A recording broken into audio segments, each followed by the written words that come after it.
दोस्तों नमस्कार, मैं अमरिंदर पटेल। बात करते हैं कि उत्तर प्रदेश के सियासी गर्माहट में एक नई न्यूज निकल के आ रही है स्वामी प्रसाद मौर्य को लेकर। काफी दिन से वीडियो नहीं बनाया इनके ऊपर, कोई न्यूज नहीं थी, लेकिन अब इस समय ब्राह्मण महासभा में जाने के बाद अखिलेश यादव के अगेंस्ट, अखिलेश यादव को लेकर जो सवर्ण मीडिया है, जिसको मैं मनुवादी मीडिया बोलता हूं, वो लगातार इस परसेप्शन बनाने की जो कोशिश कर रहा है।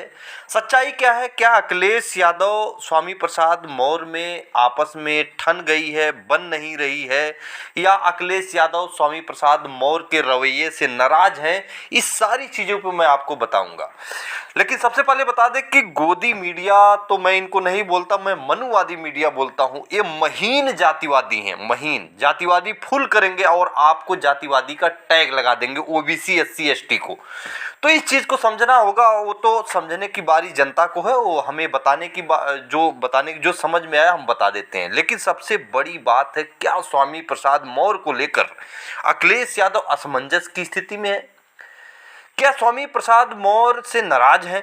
ये सब चीज़ों को अगर एकजुट करने पर एक सवाल का समीकरण बनाते हैं तो उत्तर प्रदेश की राजनीति में अखिलेश यादव इस समय मंडल बनाम कमंडल की राजनीति कर रहे हैं, जिसमें जाति जनगणना और आरक्षण के मुद्दे और सरकारी संस्थाओं को जिस तरह से प्राइवेट करके बाबा साहब भीमराव अंबेडकर के आरक्षण को अपने आप बेदखल कर दिया जा रहा है, इन सब चीज़ों को लेकर अखिलेश यादव मुखातिब है और तमाम मीडिया चैनलों में इस मुद्दे को रख रहे हैं, जो कि ओबीसी एससी एसटी के लिए बहुत ही कारगर और बहुत ही अच्छा मुद्दा है। इसको अगर पकड़ के चलते हैं तो निश्चित तौर पर जिस तरह से 2022 विधानसभा चुनाव का, मैं आपको यहीं से समझा देता हूं कि अखिलेश यादव स्वामी प्रसाद मौर्य में कोई अनबन नहीं है। अखिलेश यादव के कद्दावर नेता स्वामी प्रसाद मौर्य हैं और कोई इसमें नाराजगी नहीं है। चर्चाएं और बातें, परसेप्शन कुछ भी बना ले मीडिया। लौटर राम निषाद की बात करते हैं। एक समय था भारतीय जनता पार्टी, एक समय था समाजवादी पार्टी में लौटर राम निषाद रहते थे और उन्होंने भगवान राम को काल्पनिक बता दिया था। इतने में अखिलेश यादव ने पार्टी से निकाल दिए थे। वो दौर था जो कि 2012-13 से पहले का दौर, आज से 5-6 साल पीछे की बातें हैं, मतलब 2012-14-15 की बात है। इसके बाद लौटर राम निषाद को पिछले 2-3 महीने अगर पीछे की बात करें तो समाजवादी पार्टी में उनकी ज्वाइनिंग हो चुकी है। स्वामी प्रसाद मौर्य से अखिलेश यादव नहीं नाराज है। स्वामी प्रसाद मौर्य को अखिलेश यादव ने पूरी तरह से कह दिया कि जो पिछड़ों, दलित, अल्पसंख्यक के मुद्दे हैं उसको लेकर आप अटैकिंग मूड में रहिए, आगे रहिए, बीजेपी को घेरते रहिए और ओबीसी एससी एसटी को आंखें खोलते रहिए। ये आपको मैं स्पष्ट बता दूं।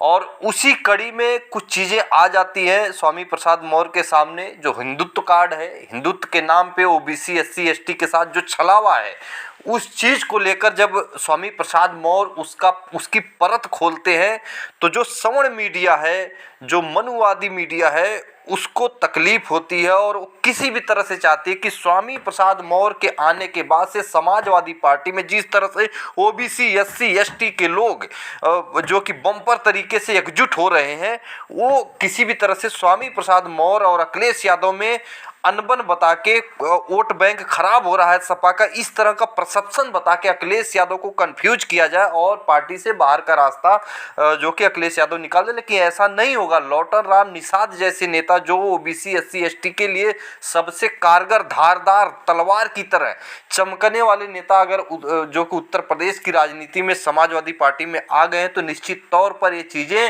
मंडल बनाम कमंडल की कवायद है। मनुवादी मीडिया कितना भी चिल्ला ले, चिंघर ले, कुछ भी कर ले, लेकिन अखिलेश यादव को इस चीज़ का कोई फर्क नहीं पड़ता। अखिलेश यादव को पता है कि मंडल बनाम कमंडल की ही राजनीति है। हिंदुत्व कार्ड को फेल करने का, धर्म की राजनीति को जो टक्कर देने का अगर कोई रास्ता है तो मंडल बनाम कमंडल है। आरक्षण, जातिगत जनगणना और सामाजिक न्याय की जो बातें हैं उसको ही आगे बढ़ाना पड़ेगा। इसलिए अखिलेश यादव किसी भी तौर पर स्वामी प्रसाद मौर्य जैसे नेताओं से, लोटर राम निषाद, इंद्रजीत सरोज, अवधेश प्रसाद जैसे नेताओं से नाराज नहीं है और उनके साथ बिल्कुल तालमेल बना के काम कर रहे हैं। एक रणनीति है मंडल बनाम कमंडल की, उसी रणनीति पे काम कर रहे हैं। तो इसमें कोई नाराजगी की बात नहीं है।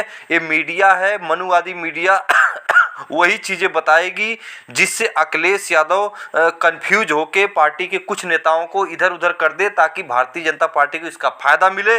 तो निश्चित तौर पर इस तरह का समीकरण है। फिर मिलेंगे अगली वीडियो में, तब तक के लिए नमस्कार।